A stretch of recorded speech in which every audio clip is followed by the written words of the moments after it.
So we are the community team. I'm Sherry Morgan. I'm one of the co-chairs on the community team. I'm Taylor. I'm a team member. Corey Lutz is the other co-chair, and then we have Chris Kelly from EVS and Karen Tiffany from Infusion and Oncology on our team. So we are currently a team of 5. We would like to be a team of 10 or 12. So if after our presentation you love us and want to join us, please let me know or talk to Corey or any of the team members, and we can tell you a little bit more about how to join and what we do. But we'll get into that a little more as we go through the presentation. So you can see in our tight quarters, the PowerPoint is on paper for you. Instead of displaying that, we didn't really have enough room. So within the PowerPoint, one of the first slides explains what the team's purpose is. Luke talked about it a little bit at the end of his session, but really the community team's purpose is to expand our footprint, our reach in the community beyond what we do as a day-to-day business. We provide great care to the community, but we want to expand that reach and let the community know we're here and we're here to support them. So we do that through volunteerism and financial contributions. And as Luke said, out of all the times that we've been doing this, the impact we are going to make now as we're looking at different organizations merging is huge. That is really what can set us apart. We give a lot to the community and we want to expand that reach, and we're going to ask you guys some questions to help us do that in today's session. There is a slide in there also that talks about some of the typical organizations we give time to. A lot of them are the big organizations that do big events. The Berkey, the Fat Tire, the Hayward Chamber of Commerce. We organize some events like an Earth Day community cleanup, but there's a number of different ways we give back to the community. On the map Taylor has, the blue circle on the map is our primary service area. So where we provide most services, where most of our people come from. But within that circle, we have put pins in there. So the blue pins represent where we have made financial contributions into communities. Each blue pin represents like 2 to 3 different organizations that we've donated to. So things like libraries in those areas, maybe vet centers in those areas, different organizations. The green pins represent where we've given time. So where we've had people volunteer for different events. So you can see we're very heavily concentrated in Hayward, but we are trying to expand that reach more and more every year. So that is our first question for you guys today. We want to understand where you give of yourself, where you volunteer or donate money, just organizations, and kind of outside of what we sponsor. You can certainly shout those out too, but if there's other organizations you support, we want to help build kind of a playbook of things that interest our staff, because of those different organizations we can look at organizing things for or contributing more to. If you're interested, we want to be interested.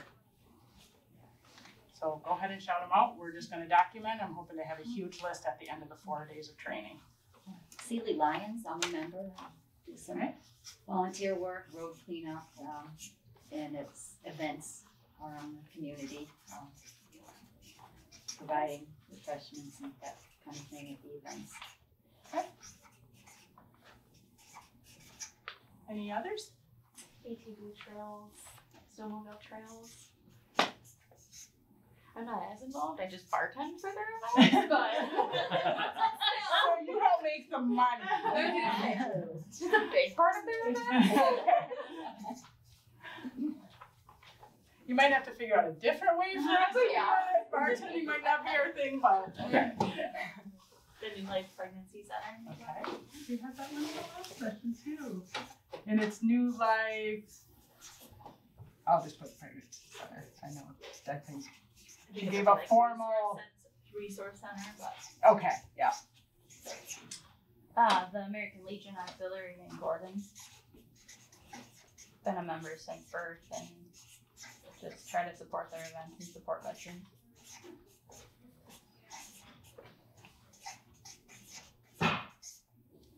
Okay.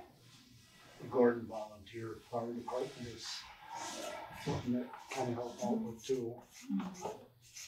I didn't know I didn't either. that. The scope. Oh yeah, that is the first time somebody has mentioned that organization. I know we have a number of staff involved with that. Okay, any others? Good list. I have football boosters or any of those Sports. fundraising or feeding athletes.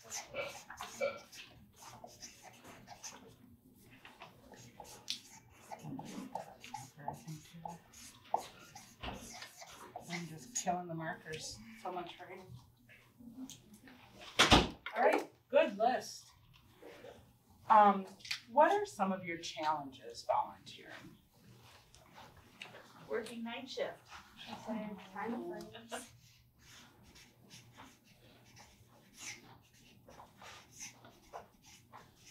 One thing too, I know it's kind of more specific to me, but I'm the only financial counselor, so when I do volunteer during the day, things stack up quite a bit. Okay.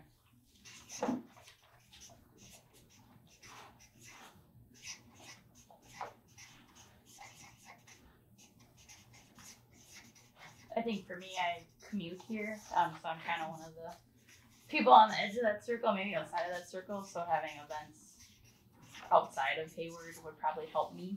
Okay. Be able to attend those easier. Mhm. Any others? The commute leads to what Taylor is going to do. Do you want to pose the question to the team? You got it. So in addition to the blue and green dots, you will see that we have yellow and white represented because we're running out of yellow, so we're using two colors.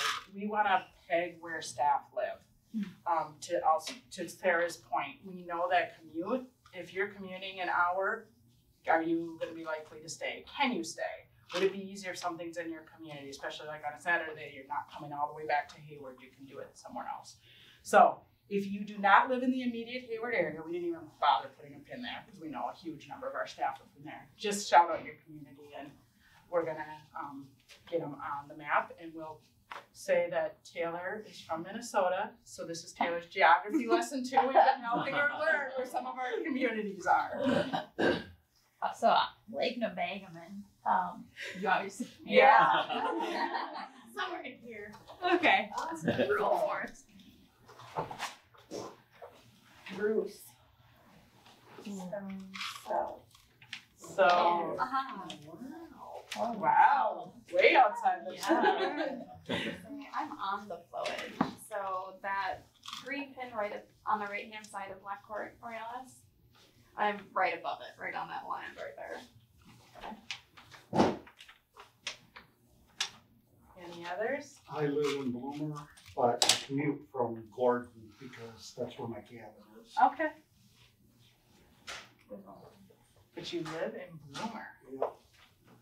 Oh wow, I don't even know that we have Bloomer on the map. Yeah, it's nice. No. It just would be about right there. You can put one there too though, Taylor, because I just kind of want to get a pretty good perspective for the team when we bring this back. Wow.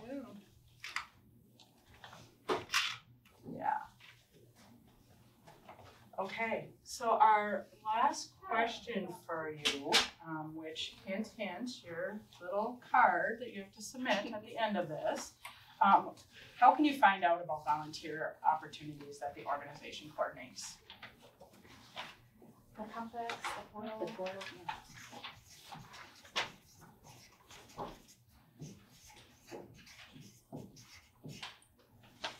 Or are there places we should post those opportunities that maybe we are not?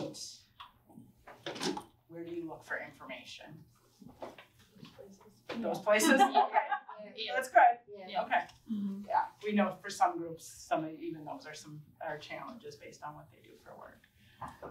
The other thing we want to highlight, so we want to make sure everybody realizes when Luke gives that number of volunteer hours, that over 3,000 hours, that's everybody in the organization, and that's not just our sponsored events. That's anything people submit hours for. So in many of your departments, you have a card on your pillar board for your hours. Other times people just contact me and tell me that they've got hours. But you can record anywhere you volunteer, and we would like to know that for a number of reasons. Obviously, it brings that number up, and we're very proud of that. But also to the point of we're collecting where you're volunteering. If you do that and we can collect where you volunteer, it also gives us a better understanding of where our reach is, and then maybe if there's some organization that there's some opportunity for us to capitalize on. So in addition to the pillar board cards, which we are gonna keep that for fourth quarter, we've also created an online submission. So if you go to the communities team page on the portal, so under the True North section, you can fill out a short form. It's gonna ask you name, the organization, the community the organization is, and the number of hours you donated, and then if you would volunteer for that organization again. Because we just wanna make sure if we ever would make those connections that they're good organizations. So please record your hours. We wanna get credit for all of that, but we're also selfishly doing that to gather some information to see what we can learn and how we can evolve our volunteer opportunities and expand that reach. So you can start doing that right now. And I think that it's gonna give us some really cool, really good data and an understanding of what you guys are doing out there. Do you guys have any questions? No, but I found another place that I don't know if people have brought up for volunteering, the battered women's shelter, or any recovery services as well. Okay, yeah.